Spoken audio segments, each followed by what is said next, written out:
listening to Proof Text, a Glossa House podcast by Dr. T. Michael W. Halcomb, Dr. Fredrick J. Long, Dr. Mario Melendez, Dr. Jennifer Noonan, and J. M. Smith.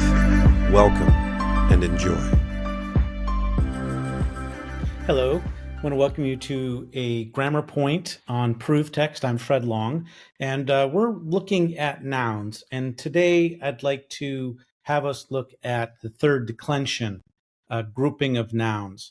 Now, we have covered already second declensions and first declension. And here I'm sharing a screen and a page from my appendices in Kine Greek grammar. So this is at the end here of my grammar. I compile an appendices. And so here you can kind of see at in one place kind of the first declension endings. We've looked at these already. First declension nouns are feminine nouns. Now there are some that have masculine endings, and you can see that there. Second declension nouns typically they're formed with omicron, O class declension. These are masculine and neuter, although you do have some feminine forms like odos, which takes feminine article and adjectives. So today we're going to look at the third declension real briefly. The declension is a klesis in Greek. So trite klesis is the third declension. Declension is basically a grouping.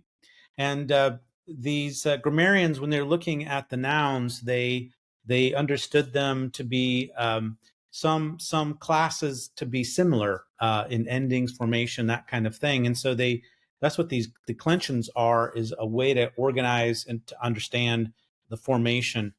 Now, the third declension are the more difficult forms of the noun because they can vary a bit, and they don't match with the article in the sense that they don't look like the article. So the article, remember, is your friend, occurs 18%, a little bit more than 18% of the Greek New Testament are articles. And it's your friend because when it occurs with these third declension nouns and these endings that look kind of different, they're a little bit harder to memorize. The article endings will help you with the parsing. So basically, there are two types of third declension nouns. And in the third declension, there are all genders, masculine, feminine, and neuter. There are some patterns to learn. So you on the left here, you can see some patterns of sigma for the nominative, omicron sigma for the genitive, for the dative, iota. Accusative can be alpha or nu. In the plural, you got s, on, sin, as. So that's for the masculine, feminine formations. The neuter is going to be very similar, particularly identical for the genitive and dative formations. But for the nominative accusative, which will always be the same, either there'll be no ending or a sigma ending or an alpha ending for the plural.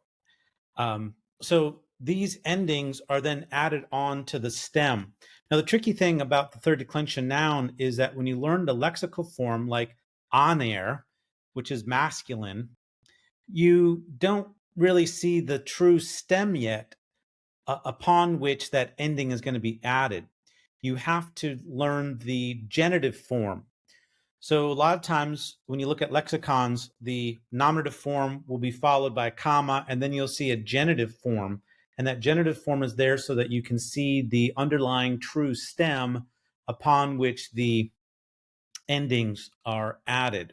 So the true stem of aner is andre, alpha, nu, delta, rho. And then you can see that the endings that you can learn are added on to that stem. And once you see that, it's easy. There's kind of like a nice pattern. You will just have to memorize the gender of these, although there are some patterns. For example, ma nouns that end with ma are always going to be neuter. And so rema, and then the true stem is going to add a tav, rematas, remati, rema. In the plural, remata, rematon, rematsin, and remata. Remata. Okay, so those are consonant stems, and what this means is that their stem, their true stem, ends with a consonant. Now, there are rules that apply. For example, rho is going to reject a sigma. So on air, you might have expected a sigma to be in the ending, but the rho is what's called a liquid consonant, and it rejects sigmas. So there are some rules about consonant and vowel combinations that come into play here, and that's what makes these so complicated. And particularly the class of third declension nouns known as vowel stems, you see endings that are quite different when you look at the pure endings form. And what's happening is that there is indeed a vowel stem, and so you have some combinations. But you can learn these rules and abstract the endings. For example, basileus, masculine noun, in the genitive has an omicron sigma, and that's because the omega sigma, and that's because the omicron lengthens. So os goes to os with a omega.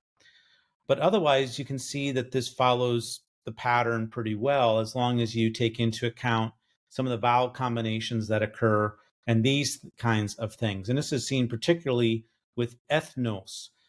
These ones are really tricky. Ethnos, because for one, it's neuter, and you might think ethnos would be masculine, like second declension, but in fact, it is neuter. And then underlying that is a vowel in its stem, an epsilon. And so the genitive is going to have an us, omicron upsilon sigma. And so what happens is the os ending, the omicron sigma ending, combines with the epsilon. And so you have a contraction. And so contraction rules obtain or are entailed in learning these forms. So third declension, more complex. They follow some rules. You just need to kind of robust your understanding of vowel and consonant combinations, and learn the underlying stem, learn these basic endings. And then when you're actually translating Greek, be sure to look at the context, look at the article, because the article forms will help you to parse and understand how that third declension noun is indeed functioning.